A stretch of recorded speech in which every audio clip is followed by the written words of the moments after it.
कभी ऐसा समय भी आता है जब सब कुछ छिन जाता है, जब अपनों की आंखें पहचानने से इनकार कर देती हैं, जब मेहनत का फल नहीं मिलता, जब दुआ भी लौट कर नहीं आती।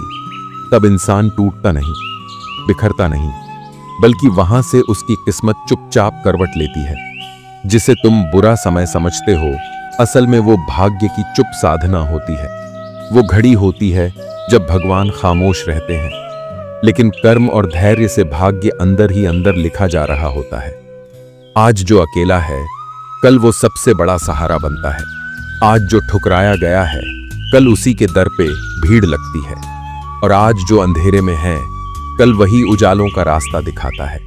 क्योंकि आज जो बिखरा है, शायद वही कल भगवान की सबसे बड़ी योजना का हिस्सा बन चुका है। और ये बात कोई नहीं बताता।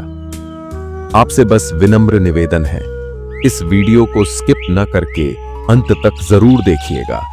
शायद इसमें आपको वो जवाब मिल जाए जिसका इंतजार आपकी आत्मा कब से कर रही है। वीडियो को आगे देखने से पहले वेदांत पुंज की ओर से आपको आत्मिक शक्ति और शांति की शुभकामनाएं। कृपया इस भावपूर्ण प्रयास को एक प्रेम भरा लाइक दें और अपने अनुभवों को कमेंट में हमारे साथ जरूर साझा करें। कहते हैं जब समय बुरा आता है, तब भगवान खुद को नहीं छुपाते, बल्कि वो हमें छुपा लेते हैं उस समय से, उस दुनिया से और उस घमंड से जो हमें निगल चुका होता है। कुरुक्षेत्र का युद्ध समाप्त हो चुका था। लाखों शवों के बीच कुछ ही जीवित बचे थे।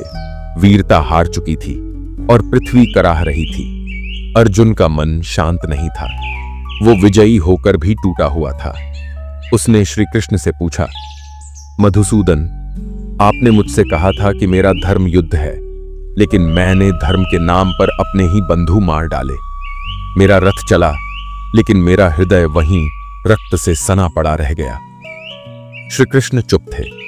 कुछ क्षणों के मौन के बाद कृष्ण ने बस इतना कहा, अर्जुन, जो आज तुझे टूटा लग रहा है, वही तेरा पुनर्निर्माण है। तूने अपने भाग्य को समझा नहीं। वो अब भी चुप है, लेकिन तेरा साथ नहीं छोड़ा।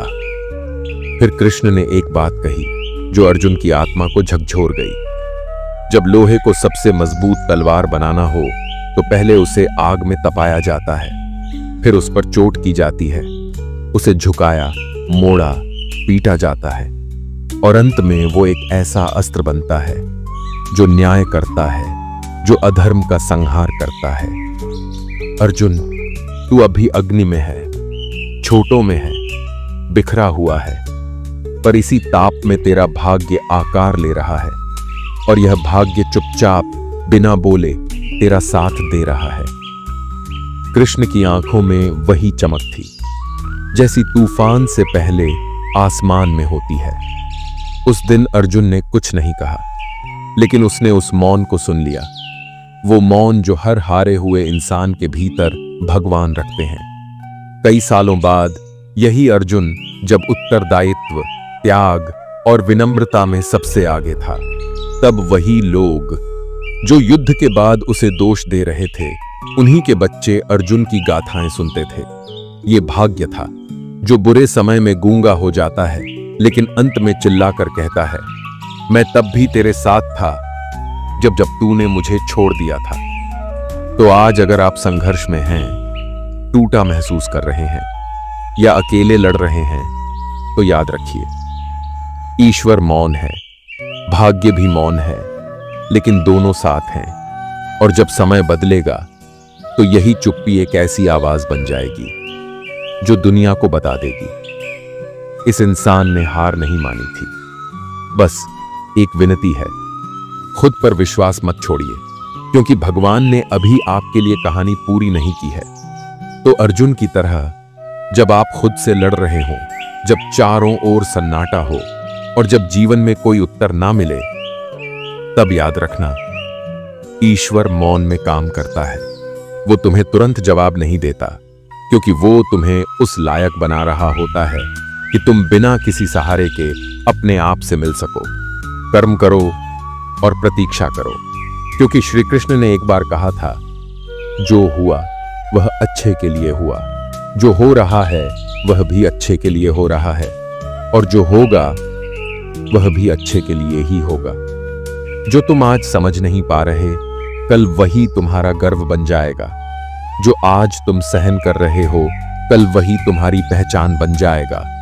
और जो आज तुम्हारे पास नहीं है, वो ईश्वर के पास सुरक्षित है, ठीक समय पर तुम्हें सौंपने के लिए। इसलिए अगर समय बुरा हो तो हारिए मत, क्योंकि उस वक्त भाग्य चुपचाप आपके साथ चल रहा होता है। एक बार एक गांव में एक बहुत पुराना मंदिर हुआ करता था। धीरे धीरे लोग शहर चले गए और मंदिर वीरान हो गया। दीवारें टूट चुकी थीं, छत से बारिश टपकती थी, और उस भगवान की मूर्ति जो कभी हजारों लोगों की श्रद्धा का केंद्र हुआ करती थी, अब धूल और अकेलेपन में डूबी हुई थी। एक दिन एक बूढ़ा फकीर उस गांव से गुजर रहा था। उसने मंदिर को देखा और भीतर चला गया। मूर्तियों को देखा, टूटी हुई, दिए को देखा, बुझा हुआ। कभी जहां भजन गूंजते थे, वहां अब सन्नाटा था। फकीर ने मुस्कुराकर कहा, हे प्रभु, सब आपको छोड़ गए, पर क्या आप अभी भी यहां हैं? और उसकी आंखों से एक आंसू गिरा। उसी रात उस फकीर ने मंदिर की सफाई की, मिट्टी हटाई, पुराने दीपक में तेल डाला, और वर्षों बाद उस मंदिर में एक दीप जला। कोई देखने वाला नहीं था, कोई प्रशंसा करने वाला नहीं था, पर उस दीप की लौ वर्षों बाद भी नाची। वो छोटा सा दीपक जानता था, आज कोई नहीं, कल भी कोई ना हो, पर जब कोई लौटेगा तो मैं जल रहा मिलूंगा। मैं इस मंदिर की आशा हूं, मैं ही इसकी आत्मा का साक्षी हूं। समय बीतता गया। कुछ महीने बाद एक यात्री रास्ता भटककर उसी गांव में आया। रात थी, अंधेरा था, पर दूर एक छोटी सी लौ दिखी। वो लौ उसी दीपक की थी। उसने मंदिर देखा, आश्चर्यचकित हुआ, गांव वालों को बताया, लोग लौटे, मंदिर की मरम्मत हुई, और वो टूटा हुआ मंदिर फिर से जी उठा। लोग कहते हैं मंदिर को नया जीवन मिला, पर फकीर जानता था वो दीपक ही था जिसने भाग्य को बुलाया था। अब सोचो, तुम क्या हो? क्या तुम वो दीपक नहीं हो जो एक उजाड़ मंदिर की तरह टूटी जिंदगी में फिर भी जल रहा है? शायद आज तुम्हें कोई न देखे, तुम्हारे आंसू कोई न समझे, तुम्हारी मेहनत का कोई फल न दिखे, पर याद रखो, तुम्हारी आत्मा में जो दीप जल रहा है, वही एक दिन भाग्य को तुम्हारे पास वापस लाएगा। शायद ईश्वर भी यही देख रहे हैं। तुम टूटने के बाद भी जलते हो या बुझ जाते हो। अगर तुम जलते रहे तो समय बदलेगा, लोग लौटेंगे, और वो भाग्य जो अभी चुपचाप बैठा है, वो उठकर तुम्हारा स्वागत करेगा। तो रुकिए मत, बुझिए मत। वो दिन आएगा जब तुम कहोगे, मेरा भाग्य भी मेरे साथ खड़ा था, बस वो बोल नहीं रहा था। उस दीपक को देखो जिसे किसी ने नहीं पुकारा, फिर भी वो जलता रहा। उसमें कोई चमत्कार नहीं था, कोई जादू नहीं था, सिर्फ प्रेम था और एक निस्वार्थ प्रतीक्षा। प्रेम किसका?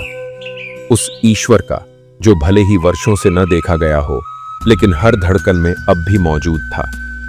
अब जरा खुद से पूछो, तुम भी तो वही दीपक हो ना? एक ऐसा दीपक जो रिश्तों की आंधी में बुझते बुझते बचा है, जो जिंदगी की बारिश में अब भी कांप रहा है, पर अब भी जल रहा है। और यही तुम्हारी जीत है, क्योंकि जब भाग्य चुप हो जाता है तो वो तुम्हें आजमा नहीं रहा होता, वो तुम्हें तराश रहा होता है।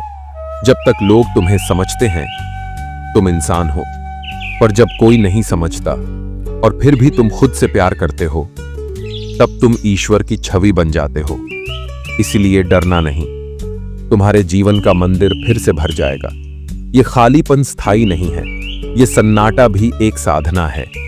आज कोई आए ना आए, पर एक दिन कोई तुमसे पूछेगा, तुम इतने टूटने के बाद भी कैसे बचे रहे? तब तुम मुस्कुराकर कहोगे, क्योंकि जब कोई नहीं था, मेरे भीतर एक दीपक था, जो कहता रहा रुक मत, तेरा भाग्य लौट कर आएगा। और सच यही है, भाग्य कभी त्यागता नहीं, वो सिर्फ चुप हो जाता है। ठीक उसी तरह जैसे ईश्वर तब मौन हो जाते हैं जब उन्हें लगता है कि अब तुम्हें खुद पर भरोसा करना आ गया है। कभी कभी जिंदगी इतनी खामोश हो जाती है कि ईश्वर की आवाज भी कानों में नहीं, आत्मा में गूंजती है। तब सब कुछ खत्म सा लगता है। रिश्ते छूट जाते हैं, काम बिगड़ जाते हैं, और जिस इंसान पर आपने सबसे ज्यादा भरोसा किया होता है वही पीठ पीछे आपको गिरता देख मुस्कुराता है। आप सोचते हैं, क्या यही मेरा भाग्य था? क्या भगवान भी चुप हैं? क्या अब कुछ नहीं बदलेगा? पर इसी जगह एक गहरा, बहुत गहरा सत्य छिपा है। भगवान कभी कुछ छीनते नहीं जब तक कि वो उससे बेहतर न देने जा रहे हों।